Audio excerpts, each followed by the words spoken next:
একটি দেশ যার সামরিক বাহিনী পৃথিবীর 40টি দেশের সম্মিলিত সেনাবাহিনীর চেয়ে শক্তিশালী, যার মুদ্রা বিশ্ব বাণিজ্যের 88% নিয়ন্ত্রণ করে, যে দেশ গত 80 বছর ধরে বিশ্বকে নেতৃত্ব দিয়েছে, সেই দেশটি আজ ধ্বংসের মুখে। পৃথিবীতে কারো ক্ষমতায় আজীবন থাকে না, ঠিক তেমনই কোনো সাম্রাজ্য চিরকাল স্থায়ী হয় না। ডাচ, ব্রিটিশ, এমনকি রোমান, পারস্যের মতো বড় বড় সাম্রাজ্য একসময় পতন দেখেছে। বর্তমান পরিস্থিতি থেকে মনে হচ্ছে পৃথিবীর সাম্রাজ্য পতনের তালিকায় আরও একটি নাম যোগ হতে যাচ্ছে। হ্যাঁ বন্ধুরা, বলছি মার্কিন যুক্তরাষ্ট্রের কথা। কিন্তু কিভাবে এই পরাশক্তি তার ক্ষমতা হারাচ্ছে? গত কয়েক দশক ধরে আমেরিকা ছিল বিশ্বের একছত্র সুপার পাওয়ার, কিন্তু এখন চীন, রাশিয়া, ইউরোপীয় ইউনিয়ন এবং অন্যান্য উদীয়মান শক্তির কাছে তার আধিপত্য চ্যালেঞ্জের মুখে পড়েছে। আজ আমরা এই পরিবর্তনের গভীরে যাওয়ার চেষ্টা করব। ইতিহাস, অর্থনীতি, রাজনীতি এবং বৈশ্বিক কূটনীতির দৃষ্টিকোণ থেকে বিশ্লেষণ করব কেন আমেরিকা তার অতীত গৌরব হারাচ্ছে। এখন যদি বলি, চীন গোপনে 10,000 টন সোনা কিনে রেখেছে শুধুমাত্র ডলারকে ধ্বংস করার জন্য। রাশিয়া, ইরান, ভারত মিলে একটি গোপন অর্থনৈতিক জোট বানিয়েছে। নিশ্চয় কথাগুলো বিশ্বাস করতে কষ্ট হচ্ছে। ভিডিওটি শেষ পর্যন্ত দেখুন, কারণ সত্য কথাগুলো আপনার চোখ কপালে তুলে দেবে। গত প্রায় 1 শতাব্দী ধরে আমেরিকান সাম্রাজ্য বিশ্বমঞ্চে তাদের আধিপত্য উপভোগ করেছে। বিশ্বের জনসংখ্যার মাত্র 4% থাকা সত্ত্বেও বিশ্বব্যাপী তাদের আয়ের পরিমাণ 20%, এবং এই একটি দেশই বিশ্বব্যাপী সামরিক বাজেটের প্রায় 40% প্রদান করে। তবে সম্প্রতি এটি দ্রুত পরিবর্তন হচ্ছে। 2028 সালের মধ্যে চীন বিশ্বের বৃহত্তম অর্থনীতি হিসেবে মার্কিন যুক্তরাষ্ট্রকে ছাড়িয়ে যেতে প্রস্তুত, এবং কয়েক দশক ধরে এটি নিজেদের অবস্থানকে আরও সুসংগঠিত করছে। একটি নতুন বিশ্ব ব্যবস্থার কেন্দ্রবিন্দুতে পরিণত হওয়ার সুযোগের অপেক্ষায় রয়েছে চীন। 2010 সাল থেকে তারা বিশ্বজুড়ে উন্নয়নশীল দেশগুলিতে $1 ট্রিলিয়ন বেশি বিনিয়োগ করেছে, ভবিষ্যতের জন্য কৌশলগত জোট তৈরি করছে। ইতিপূর্বে আমেরিকান বিশ্ব ব্যবস্থা কখনো এত ভঙ্গুর বলে মনে হয়নি। সরকারি ঋণের বোঝা দিন দিন বেড়েই যাচ্ছে, এবং তাদের সুদ পরিশোধ এখন বার্ষিক বাজেটের 1/6। আমেরিকা প্রজন্মের পর প্রজন্ম ধরে যে আস্থা তৈরি করে এসেছে তা ধীরে ধীরে হ্রাস পাচ্ছে। স্বেচ্ছাচারী আচরণ এবং শুল্কের অস্বাভাবিক নীতি পতনের গতিকে আরও বাড়িয়ে দিচ্ছে। এবার জানার চেষ্টা করি মার্কিন আধিপত্যের উত্থানের ঐতিহাসিক প্রেক্ষাপট। মার্কিন যুক্তরাষ্ট্রের আধিপত্যের ইতিহাস বুঝতে হলে আমাদের ফিরে যেতে হবে দ্বিতীয় বিশ্বযুদ্ধের সময়ে। যুদ্ধের পর ইউরোপ ধ্বংসস্তূপে পরিণত হয়, কিন্তু আমেরিকা অক্ষত থাকে এবং অর্থনৈতিক শক্তি হিসেবে আত্মপ্রকাশ করে। 1944 সালে বিশ্বের 44টি দেশের নেতারা গোপনে একত্রিত হয়েছিলেন ব্রেটন উডস নামে একটি ছোট্ট হোটেলে। তাদের লক্ষ্য একটাই, পৃথিবীর নতুন আর্থিক ব্যবস্থা তৈরি করা।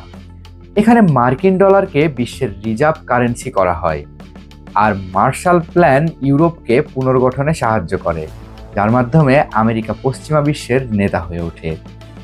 সেই সভায় যা হয়েছিল তা আজকের ডলারের আধিপত্যের মূল কারণ। কিন্তু মজার ব্যাপার হলো, সেই চুক্তির একটি গোপন ধারা ছিল যা আমেরিকা কখনোই মানেনি। 1991 সালে সোভিয়েত ইউনিয়নের পতনের মাধ্যমে আমেরিকা একমাত্র সুপার পাওয়ার হিসেবে আবির্ভূত হয়। ইতিহাস বলে, কোনো সাম্রাজ্য চিরকাল টিকে থাকে না। ফ্রান্সিস ফুকুয়ামা ঘোষণা দিলেন ইতিহাসের সমাপ্তি। রোম টিকে ছিল 500 বছর, ব্রিটিশ সাম্রাজ্য 300 বছর। মার্কিন সাম্রাজ্য কতদিন টিকে থাকবে? কারণ মাত্র 3 দশকের মাথায় আজ আমরা প্রশ্ন করতে বাধ্য হচ্ছি, এই অপরাজেয় সাম্রাজ্য কেন এত দ্রুত ধসে পড়ছে? প্রশ্ন হলো, কেন ব্রিটিশ সাম্রাজ্য পতনে 300 বছর লেগেছিল আর আমেরিকার পতন এত দ্রুত? মার্কিন অর্থনীতির সবচেয়ে বড় দুর্বলতা হলো জাতীয় ঋণ, যা বর্তমানে $34 ট্রিলিয়ন ছাড়িয়েছে। এই ঋণ এমন পর্যায়ে পৌঁছেছে যে আমেরিকা এখন চীনের মতো দেশগুলোর কাছে ঋণগ্রস্ত। ফেডারেল রিজার্ভের মুদ্রানীতি, বাণিজ্য ঘাটতি এবং উৎপাদন খাতের পতন মার্কিন অর্থনীতিকে দুর্বল করে তুলছে। নিজেদের আধিপত্য ধরে রাখতে সারা বিশ্বে প্রায় 800টিরও বেশি সামরিক ঘাঁটি স্থাপন করেছে যেগুলো পরিচালনা ব্যয় এখন মাথা ব্যথার কারণ হয়ে দাঁড়িয়েছে মার্কিনীদের। ভিয়েতনাম যুদ্ধ, ইরাক যুদ্ধ, আফগানিস্তান থেকে পিছু হটা, এসব ঘটনা প্রমাণ করেছে যে আমেরিকা সামরিক শক্তিতে শ্রেষ্ঠ হলেও যুদ্ধ জয় করতে পারে না। ইউক্রেন যুদ্ধে আমেরিকা রাশিয়াকে পরাস্ত করতে পারছে না। আবার ইসরায়েল ফিলিস্তিন সংঘাতে তার ভূমিকা বিশ্বব্যাপী সমালোচিত হচ্ছে। অনেক দেশ এখন আমেরিকার পরিবর্তে ব্রিক্স বা অন্যান্য জোটে যোগ দিচ্ছে। 2008 সালের আর্থিক সংকট এবং 2020 সালের কোভিড মহামারী অর্থনীতিকে আরও নাজুক করে তুলেছে। এখন প্রশ্ন হলো, কোনো দেশ যদি নিজের বাজেট ঘাটতি মেটাতে না পারে তাহলে কিভাবে সে বিশ্বকে নেতৃত্ব দেবে? অন্যদিকে গুঞ্জন শোনা যাচ্ছে 2023 সালের একটি গোপন তথ্য অনুযায়ী চীন, রাশিয়া, সৌদি আরব এবং ব্রাজিল মিলে একটি নতুন ডিজিটাল মুদ্রা চালু করার পরিকল্পনা করছে। কেন? কারণ তারা ডলারের দাসত্ব থেকে মুক্তি চায়। শুধু তাই না, ইউএই ভারত পাইপলাইন চুক্তি, রাশিয়া চীন গ্যাস চুক্তি, এখন সবকিছুই হচ্ছে ডলার ছাড়া। আপনি কি জানেন গত 2 বছরে 42টি দেশ ডলার বাদ দিয়ে লেনদেন শুরু করেছে? যদি ডলারের পতন হয় তাহলে আমেরিকার অর্থনীতির কি হবে? ইতিমধ্যে শুরু হয়ে গেছে একটা গোপন যুদ্ধ। 2030 সালের মধ্যে চীনের অর্থনীতি আমেরিকাকে ছড়িয়ে যাবে। কিন্তু চীন শুধু অর্থনীতিতে নয়, 5G, AI, quantum computing, space race, সব ক্ষেত্রে আমেরিকাকে ইতিমধ্যে পেছনে ফেলতে শুরু করেছে।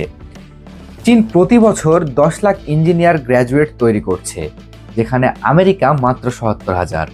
এখন বলুন তো, টেকনোলজি রেসে কে জিতবে? 1990 থেকে 2020 চীনের উৎপাদন শিল্প 50 গুণ বেড়েছে।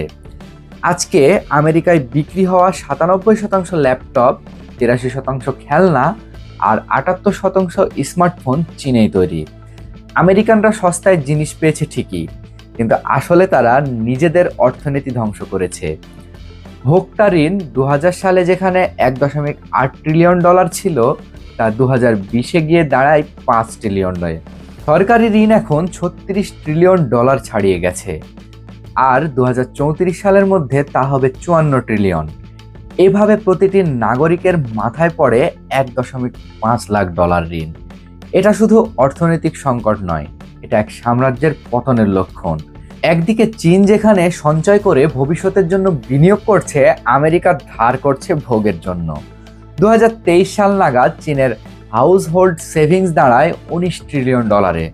তারা এগুলো ব্যয় করছে high speed rail, semiconductor, green এনার্জিতে।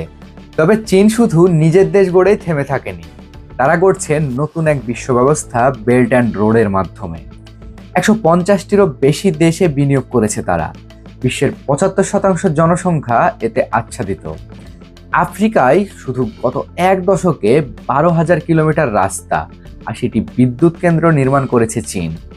অপরদিকে আমেরিকার ইউএসএআইডি গত 30 বছরে বানিয়েছে মাত্র 800 কিলোমিটার রাস্তা। অন্যদিকে দিন দিন আমেরিকা নিজেই নিজের শত্রুতে পরিণত হচ্ছে। একটা পরিসংখ্যান অনুযায়ী 61% আমেরিকান মনে করেন তাদের দেশ ভুল দিকে যাচ্ছে। আমেরিকায় প্রতি বছর ঘরে 40,000-এরও বেশি মানুষ বন্দুক সহিংসতায় মারা যায়। এছাড়াও দৈনিক অতিরিক্ত মাদক সেবনের জন্য মারা যায় 300-রও বেশি মানুষ। বর্তমান আমেরিকার রাজনীতি একটা কঠিন সময়ের মধ্যে দিয়ে যাচ্ছে, যেখানে ডেমোক্রেট ও রিপাবলিকানদের মধ্যে মতবিরোধ চরম পর্যায়ে পৌঁছেছে। তার ফলে দেশ কার্যত 2 ভাগে বিভক্ত হয়ে পড়েছে, রিপাবলিকান বনাম ডেমোক্রেট।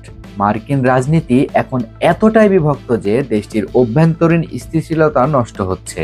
2021 সালের ক্যাপিটাল দাঙ্গা দেখিয়েছে যে আমেরিকার গণতন্ত্র কতটা ঝুঁকিতে। এছাড়াও বর্ণ বৈষম্য, স্বাস্থ্যসেবার উচ্চ খরচ সাধারণ মানুষের মধ্যে হতাশা বাড়াচ্ছে।